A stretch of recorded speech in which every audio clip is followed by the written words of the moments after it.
రాష్ట్రంలో ప్రజాపాలన కాదు, రాక్షస పాలన, రౌడీ పాలన నడుస్తోందని తీవ్రస్థాయిలో విరుచుకుపడ్డారు మాజీ ఎమ్మెల్యే కోరుకంటి చందర్. మంత్రిలో ఎదురు మాట్లాడితే చంపుతా నరుకుతా అని ఎమ్మెల్యే మక్కాన్ సింగ్ మాట్లాడటం దారుణమని నిప్పులు చెరిగారు.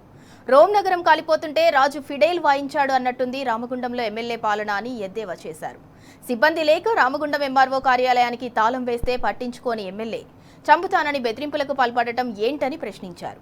ఇది రేవంత్ రెడ్డి ఇచ్చిన ధైర్యమా అని నిలదీశారు.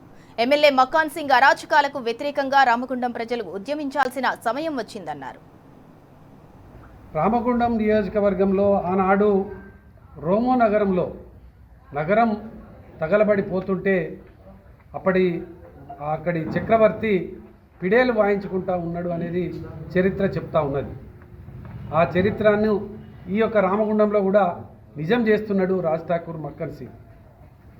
ఇక్కడ ప్రజలందరూ కూడా అవస్థలు పడుతుంటే, ఇబ్బందులు పడుతుంటే, ఇక్కడ కమిషనర్ ఉండడు, అక్కడ ఎంఆర్ఓ ఆఫీస్కు తాళం ఉంటుంది, ఇక్కడ ఇండ్లు కూల్చివేస్తే, దుకాణాలు కూల్చివేస్తే వాళ్ళందరూ కూడా బాధపడుతూ ఉంటారు. ఎమ్మెల్యే రాజ్ ఠాకూర్ మక్కన్ సింగ్ మాత్రము ఎవరైనా ఎదురు మాట్లాడితే మిడకాయలు నరికేస్తా అని చెప్పేసి మాట్లాడతారు.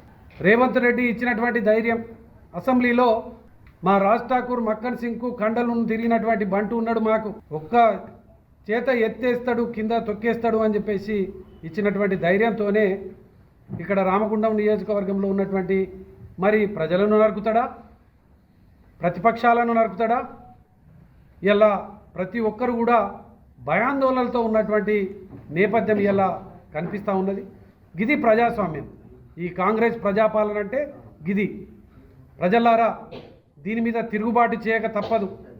వీళ్లకు తగిన బుద్ధి గుణపాఠం చెప్పకపోతే, వీళ్ళను మాటలకు అడ్డుకట్టు వేయకపోతే రేపు మన ఇళ్లలోకి వచ్చే మనల్నే నరికే పరిస్థితికి వస్తారు. కాబట్టి ఇప్పటికైనా కూడా ఈ యొక్క కాంగ్రెస్ పార్టీకి, ఇక్కడ నాయకులకు బుద్ధి చెప్పడానికి సన్నద్ధం కావాలని బీఆర్ఎస్ పార్టీ పిలుపునిస్తూ ఉన్నది.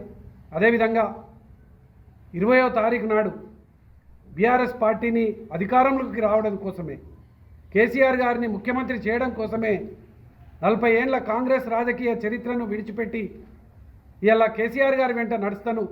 తెలంగాణ రాష్ట్రం కేసీఆర్ గారి చేతిలో ఉంటేనే శ్రీరామ రక్ష అని చెప్పేసి బీఆర్ఎస్ పార్టీలో చేరుతున్నటువంటి జీవన్ రెడ్డి గారి చేరిక సభ జగిత్యాల జైత్రయాత్రకు రామగుండం నియోజకవర్గంలో ఉన్నటువంటి బీఆర్ఎస్ పార్టీ నాయకులు, కార్యకర్తలు, ఉద్యమకారులు 2000 నుంచి 3000 మందికి తరలించడానికి ప్రణాళిక చేస్తూ ఉన్నాం.